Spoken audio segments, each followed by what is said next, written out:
100 रुपए से थोड़ी ना काम चलेगा, भावनाओं में मत बह जाना। उसे शराब से परहेज करना चाहिए, वो अपने होशो हवास में नहीं था।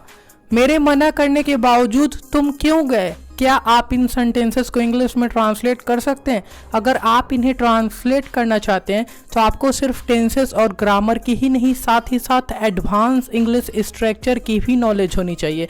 और जैसा कि आप सभी को पता है गाइस, हमारे चैनल पे स्पोकन इंग्लिश सीरीज़ चल रही है जो कि 40 डेज़ की है और आज डे 37 है गाइस। आज की वीडियो आपके लिए काफ़ी ज़्यादा इम्पॉर्टेंट है क्योंकि आज हम सीखने वाले हैं advance English structure with their meanings and examples. तो वीडियो पसंद आए तो लाइक और शेयर ज़रूर करिएगा। अगर आप हमारे चैनल पे पहली बार आए हैं तो चैनल को सब्सक्राइब कर बेल आइकन को क्लिक करिएगा। अगर आप एडवांस इंग्लिश स्ट्रक्चर की सारी वीडियोस को देखना चाहते हैं तो मैं लिंक डिस्क्रिप्शन में दे दूंगा, आप वहां जाकर 1 बाय 1 करके सारी वीडियोस को देख सकते हैं।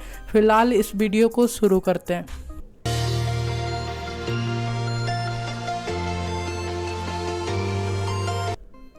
आज का हमारा पहला स्ट्रक्चर है गाइस, मना करने के बावजूद। कई बार आप ऐसे बोलते हैं, मेरे मना करने के बावजूद तुम वहाँ क्यों गए? ऐसे हिंदी सेंटेंसेस को इंग्लिश में ट्रांसलेट करने के लिए आप डिस्पाइट वंस रिफ्यूज़ल का यूज़ करते हैं। किस प्रकार से करना है, एग्जाम्पल देखिए। मेरे मना करने के बावजूद तुम वहाँ क्यों गए? गाइस, यहाँ वंस की जगह आप यहाँ मेरे लिखा हुआ है तो आप माई का यूज़ करेंगे। आप बोलेंगे despite my refusal why did you go there. Despite my refusal why did you go there. Guys, अगर तुम्हारे मना करने के बावजूद दिया रहेगा तो आप योर रिफ्यूज़ल का यूज़ करेंगे। किस प्रकार से करते हैं देखिए। पापा के मना करने के बावजूद तुम यहाँ पर क्यों खेल रहे हो? यहाँ पापा के मना करने के बावजूद है गाइस, तो आप बोलते हैं despite dad's refusal why are you playing here. Despite dad's refusal why are you playing here. आप इस तरीके से यूज़ करते हैं। अगला स्ट्रक्चर है गाइस, होशो हवास में। कई बार आप ऐसे बोलते हैं, वो अपने होशो हवास में नहीं है, उससे बाद में बात करना। ऐसे हिंदी सेंटेंसेस को इंग्लिश में ट्रांसलेट करने के लिए आप इन राइट माइंड का यूज़ करते हैं। किस प्रकार से करना है, एग्जाम्पल के थ्रू समझते हैं। मुझे लगता है तुम फिलहाल अपने होशो हवास में नहीं हो, है ना। कई बार आप ऐसे बोलते हैं, अगर सामने वाला होशो हवास में नहीं होता है तो आप ऐसे इसे इंग्लिश में बोल सकते हैं, I think you are not in your right mind as of now. I think you are not in your right mind as of now. आप इस तरीके से बनाते हैं। एक और एग्जाम्पल देखिए, तुम्हें ज़्यादा सोचने की ज़रूरत नहीं है, यह मैं यह अपने होशो हवास में कह रहा हूँ।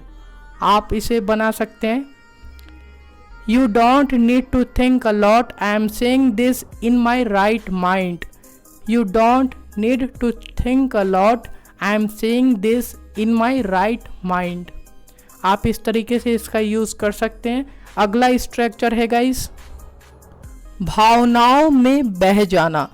कई बार आप ऐसे बोलते हैं, उसके भावनाओं में मत बह जाना, या फिर कभी कभी मैं भावनाओं में बह जाता हूँ। तो ऐसे हिंदी सेंटेंसेस को इंग्लिश में ट्रांसलेट करने के लिए आप गेट कैरीड अवे का यूज़ करते हैं। कैसे करना है, एग्जाम्पल देखिए। मैं उससे बात न करने की कोशिश करता हूँ पर कभी कभी मैं भावनाओं में बह जाता हूँ। गाइस, आप ऐसे बोलते हैं हिंदी में, you can say in English, I try not to talk to her but sometimes I get carried away. I try not to talk to her but sometimes I get carried away. आप इस तरीके से इसका use करते हैं guys. एक और example देखिए, बात ज़्यादा क्लियर होगी। मैं भावनाओं में बहक गया और उससे बात कर लिया। गाइस, बहक गया या फिर बह गया, दोनों के लिए आप सेम इंग्लिश बोलेंगे। आप बोल सकते हैं इसे इंग्लिश में, I got carried away and talked to her या him. I got carried away and talked to her या हिम। अगर लड़के की बात करें तो हिम और लड़की की बात करें तो हर। अगला स्ट्रक्चर है गाइस, परहेज करना। कई बार आप ऐसे बोलते हैं तुम्हें शराब से परहेज करना चाहिए, या फिर तुम्हें मसालेदार खाने से परहेज करना चाहिए। तो ऐसे हिंदी सेंटेंसेस को इंग्लिश में ट्रांसलेट करने के लिए आप SU का यूज़ करते हैं। कैसे करना है, एग्जाम्पल देखिए। तुम्हें नॉनवेज खाने से परहेज करना चाहिए।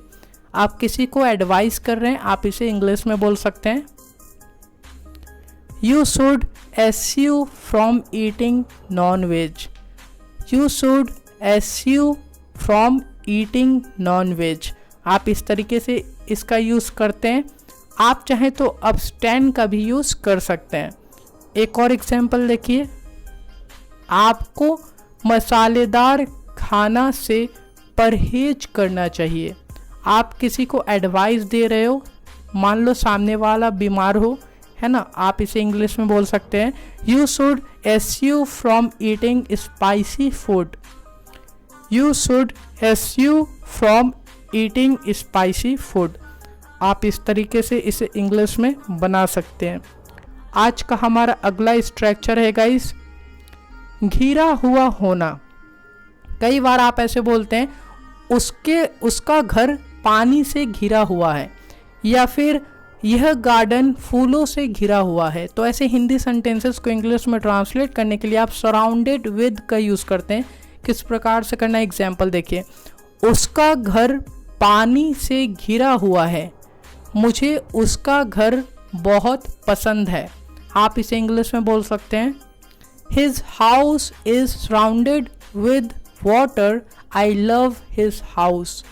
His house is surrounded with water, I love his house. आप इस तरीके से इसे इंग्लिश में बनाते हैं।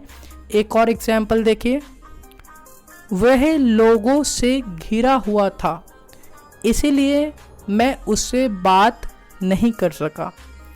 आप इसे सिंपली इंग्लिश में ट्रांसलेट कर सकते हैं एंड बोलेंगे